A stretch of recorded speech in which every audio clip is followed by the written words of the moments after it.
ఇక 4వ వారంలో కొన్ని పనులు మీ స్వయంకృతాపరాధం చేత తెచ్చుకోవడం జరుగుతుంది. కొన్ని కష్టాలు, అసందర్భ ప్రేలాపనల వలన కొన్ని కష్టాలు కొని తెచ్చుకొని ఇబ్బందులు పడుతూ ఉంటారు. చేయరాని వాని దగ్గర రుణం చేస్తారు. దానివల్ల చాలా ఇబ్బందుల పాలవుతారు. 10 మంది చేత చీవాట్లు తింటూ, ఇంట్లో చీవాట్లు తింటూ, కార్యాలయాలలో చీవాట్లు తింటూ జీవితం గడపవలసి వస్తుంది. ఈ మీనరాశి వారు ఈ నెలలో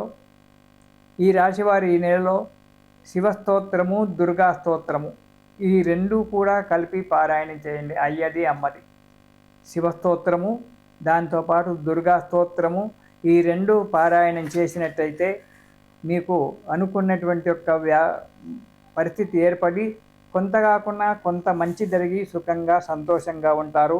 ఇది శుభం. స్వస్తి సర్వేషాం సమస్త సన్మంగళాని భవంతు.